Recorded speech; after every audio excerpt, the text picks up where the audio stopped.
Welcome to Crew High School's Student Safety Training video. This series will help you to create a fun and safe environment for students to grow spiritually and give them an opportunity to explore what it means to have a relationship with God. You will also be an example as a leader, so this series will help to make sure you are being lights to the students you are teaching. Along with this great privilege is also a great responsibility as well. We have an opportunity to leave an eternal impression for good. We can have a great influence in students' lives at a time when they are very open, but this stewardship carries a great responsibility.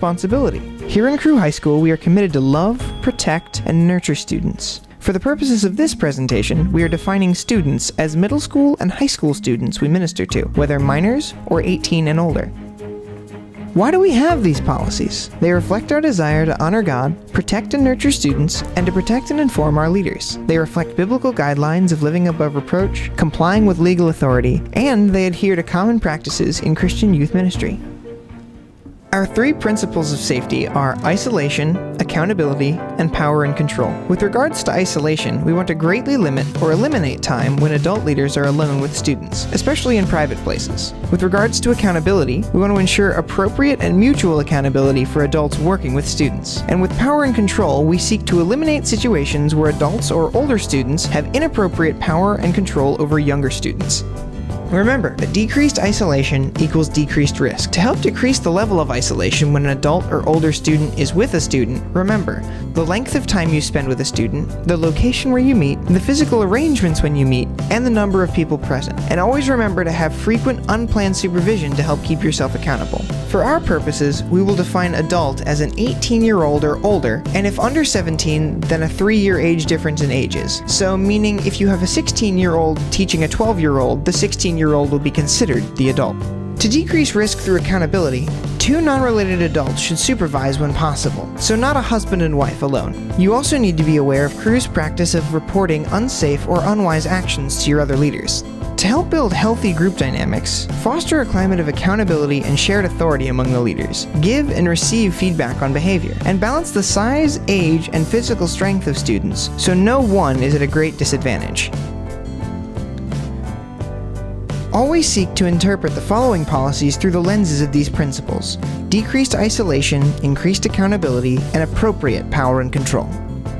When it comes to relating to students, leaders cannot download or view sexually oriented or morally inappropriate material in the presence of students or on Crew property. Leaders cannot possess or distribute drugs, alcohol, or tobacco in the presence of students. Note that we do not condone any of the above behaviors at any time, but especially in the presence of students. Students cannot be in a leader's bedroom or private living areas, especially a student alone with a leader.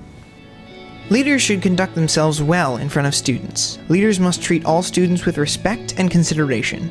Leaders cannot date students or become romantically or sexually involved with any student. Leaders cannot be nude or inappropriately dressed in the presence of any students. In terms of supervision, when possible, have 2 non-related leaders at every event. The adult-to-student ratio should also meet the guidelines of the facility where you're meeting, and always have a clear chain of command among the leaders. Leaders, report any injury, accident, or damage to property to Crew Leadership Development. Leaders should confront leaders or students when one of these policies is broken. If the problem persists, they report it to their team leaders. If the problem continues, they or the team leaders report it to the appropriate LD leader. If the problem relates to a team leader, report it directly to the LD leader. In verbal interactions with students, leaders may not speak to students in any way that is or could be construed as harsh, coercive, threatening, demeaning, humiliating, derogatory, intimidating, or shaming. Some examples of inappropriate verbal interaction are, but are not limited to, name-calling, discussing sexual encounters, involving students in your problems, cursing, telling off-color or sexualized jokes, shaming, belittling, derogatory remarks, harsh language that may frighten, threaten, or humiliate a student, or compliments that relate to physique or body image. Some examples of inappropriate physical contact are, but are not limited to, lengthy embraces, kisses on the mouth, touching bottoms, chests, genital areas, showing affection in isolated areas, sleeping in a bed with a student, touching the knee or leg of a student, or any form of unwanted affection. As guidelines for student discipline, Never use physical punishment to manage behavior. Never isolate a student except to gain control, and never for longer than 15 minutes. Never withhold food or water from a student. Do not use degrading punishments. Do not assign work that is unrelated to a natural or logical consequence. Don't punish a group for just one student's behavior. Do not punish by prohibiting sleep or withholding access to parents, medication, bathing, or clean clothes. Don't use physical or mechanical restraints like rope or tape. Crew runs motor vehicle record reports for each leader. Be safe at all times when transporting students, and obey all traffic laws while driving. Crew reserves the right to limit a leader's ability to drive involving students. For one-on-one meetings, follow these guidelines to limit but not prohibit interactions between students and leaders. Avoid physical affection that can be misinterpreted. Document unusual incidents with students. Leave the door open so that others can observe you. Inform other leaders if you're going to be alone with a student in advance, and ask other leaders to randomly drop in to keep you accountable. Also, talk in a public place in full view of others. All email, social networking, texting, and other electronic communication between an adult leader and a student should take place in an open or public way. Or, leaders should take care to copy or inform another adult leader of their communication. For instance, Facebook communication should happen on the wall or with the knowledge of another leader. Leaders should also blind copy another leader on leader-to-student emails. Parents are a large part of Crew High School. Crew seeks dynamic relationships with the parents and families of students involved in the ministry. Leaders need to report unusual or unmanageable behavior to parents and their supervisors as soon as possible. This includes behavior that might harm the students or others. Encourage parents to come to any event where the students are involved. If parents want ongoing involvement, however, they would have to apply to be a volunteer, as any other leader would. If a student is injured while participating in an event or program, leaders should make every attempt to contact the parent as soon as possible. It is mandatory to report when you become aware of a student thinking about or engaging in self-destructive behavior, or if you discover that a student is in danger. Report this kind of incident immediately to your team leader, who will report to the Crew High School LD Director. The LD Director will confer with Crew's legal department and let you know what next step that applies in your state. This may include mandatory reporting to a local or state agency.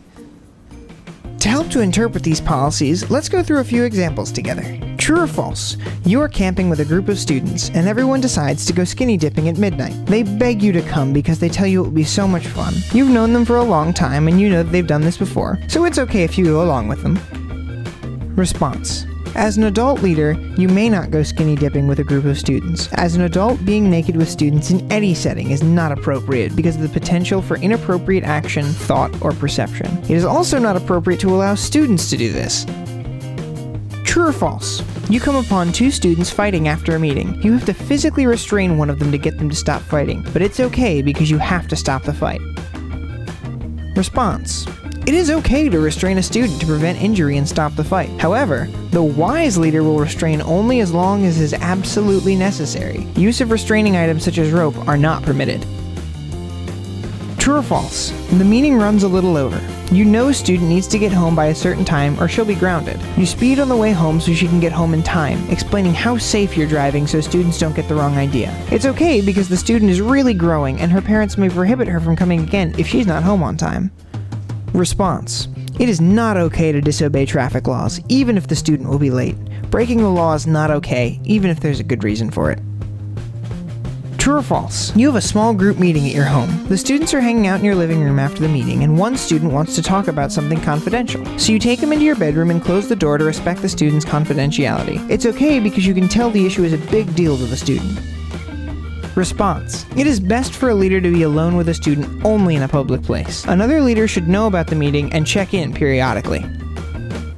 True or false? A student confides in you that she is afraid because her dad is beating her. The student believes her mom doesn't want to say anything because she is afraid. You have to talk to the parents because you are the mandatory reporter. Response. You do not have to talk to the parents if you fear for the student's safety, but you will need to contact your team leader and the LD to determine the next course of action. More than likely, the course of action will involve reporting the danger to the proper authorities. True or false? A group of students is at a lock-in. A couple guys start getting loud and rowdy. As you talk to them, they get louder. You have to call them out by yelling back. You tell everyone they need to do 50 push-ups to bring them under control. This might be the best way to handle it. Response. This would not be the best way to handle it. There may be an occasion where raising your voice is necessary to gain control, but punishing the group because of the actions of a few is not okay. It's also not okay to use physical punishment. True or false? A student emails you that her parents are fighting again and talking about divorce. She asks you not to tell anyone, so you email her, give her some advice, and pray for her. Because she asked you for confidentiality, you don't need to tell anyone or let anyone know what's going on in the student's family. Response. You do need to tell your team leader and let the student know you're doing that. No interaction regarding confidential matters should be kept completely private between one student and one leader. If the situation is severe, it may require further action. True or false? A student is playing around and breaks his arm at a conference. The student asks you not to call his parents because they'll be angry. You know the parents didn't really want the student to attend, so you decide to let the student tell them when he's ready. This is probably the best decision. Response. This is not the best decision. The parents need to be notified immediately, even if their response is not positive. We need to support the parents' decision, even if they choose to remove their child from the conference. True or false? A group of guys you work with smoke cigars together occasionally. They invite you because God is working in their hearts and they respect your leadership. It's okay because of the great rapport you're building with the students. Response. It is not okay for a crew leader to use tobacco or alcohol with or in the presence of students. This action sets a questionable example as it relates to underage tobacco use and may encourage underage alcohol use. Thank you so much for all you do to reach high schoolers, and thank you for the way that you trust God every day to reach students and help them grow. We are so grateful for all that you do to impact kids' lives, and we know that applying these things is not easy. We pray that God would give you wisdom and strength as you lead and go to teach God's children.